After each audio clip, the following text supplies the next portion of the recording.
Jun Group is an opt-in video platform. So what we do is if a Fortune 500 brand has a video, typically 60 seconds to 3 minutes long, we get millions of people to see it, share it, and interact with it across multiple screens. We are a company that has been built organically. We've never accepted any funding. We've been profitable from year one. We've been doing it for a very long time, really over 5 years, just focused on this product. And Fortune 500 brands continue to invest with us because we can deliver real measurable results. Right. So engagement, we can get a 2 or 3 minute long video watched 90% of the time to the end.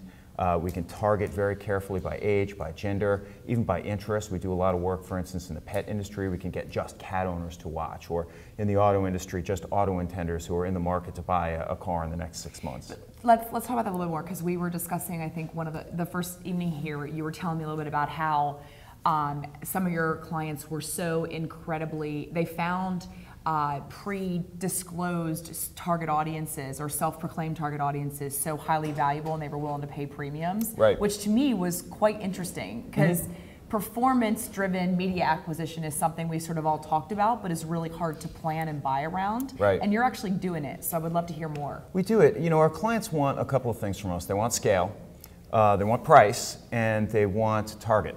And so, you know, we have various tools of doing that, but the main thing that we do is rewards. So it started in social games where on, for instance, a Zynga game, you could get a couple of game points in return for watching a video, and what we found was that people will line up to do that. And not only will they line up, they're happy to say, here's my age, here's my gender, or we could just connect it to their Facebook profile.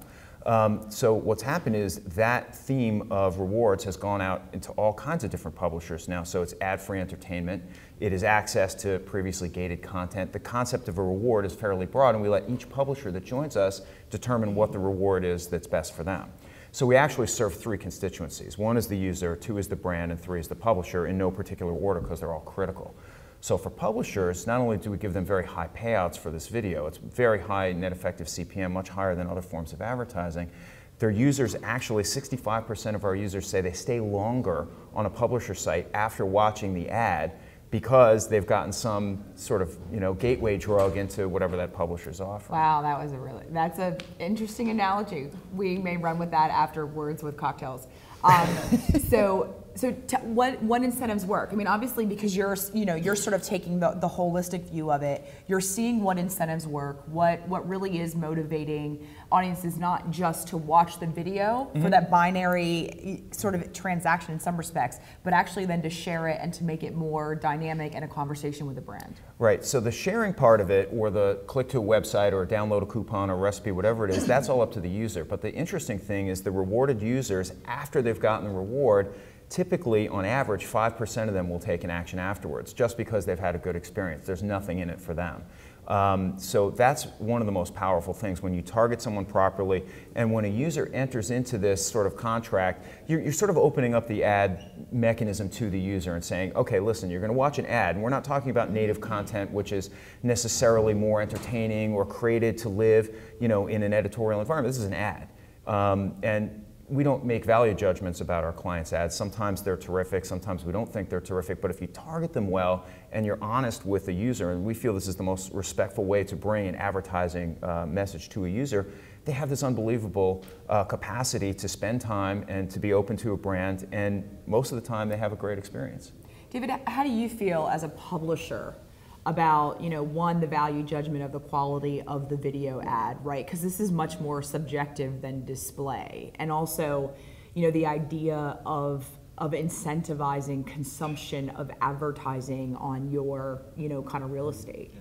I love it. I mean, I'm very excited about the developments of what is happening with interactive video advertising. And these 2 companies tap into a couple of things that I think are really important. One, the Jun Group and what you're doing is really starting to message to consumers that they're trading their time for free content. And that exchange is emphasized in the choice that they have to make, you know, watch a video in exchange for something. And that's good for advertisers, and it's good for consumers, and really it's good for the publishing ecosystem if we can move to a place where that becomes the value exchange. Because as our products stay free, many of our products are going to stay free, some of our products are going to be freemium, but the ones that are free, we clearly have to change the ad game to something that correlates more like television, you know, where you watch a television show and you get 2-minute pods of commercials, and there's a ecosystem, a valuable ecosystem, much more valuable ecosystem than what we have in digital. So that's an exciting thing. And then, you know, with Tal's company here in Innovid, and we have a company called PointRoll that's doing a lot of the same. What they bring to the table is leveraging the existing video or television video assets and making them better, and making them fit the medium that we have. And I think that those two breakthroughs or innovations, I think, are critical to moving digital media from a two-dimensional display-oriented, performance-oriented thing upstream into truly a brand engaging mechanism. Tal, so I'd be interested to hear, and we're going to talk a little bit about Innovid in a minute, but I would like to hear your perspective on not just how bullish are you on performance-based, not media models for video advertising, but compensation and payment models, right? Determining the value of the media based on how it performs. So one, first of all, a key disclaimer: Innovid delivers the technology. We're not selling media per se. Of course, so that's actually why I want your that's an opinion. Distinction.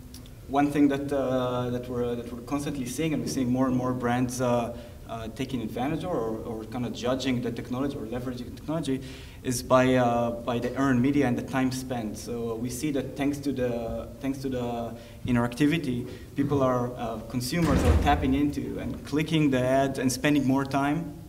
And for the most part, we're seeing double the time on average with an ad. So if a marketer bought 30 seconds in front of a consumer, thanks to enrichment with the technology and essentially delivering better creative and highly targeted to the viewer, is getting an extra 30%, an extra 30 second in front of the audience, and by that this is a true ROI.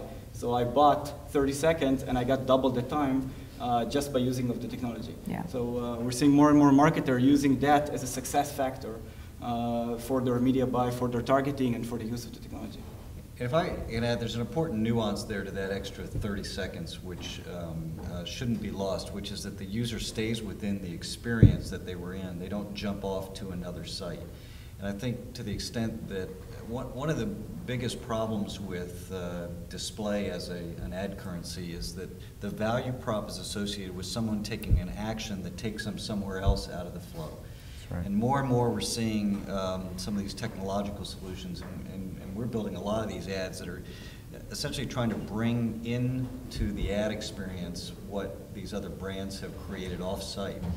That's going to be the trick to That's a great distinction, David.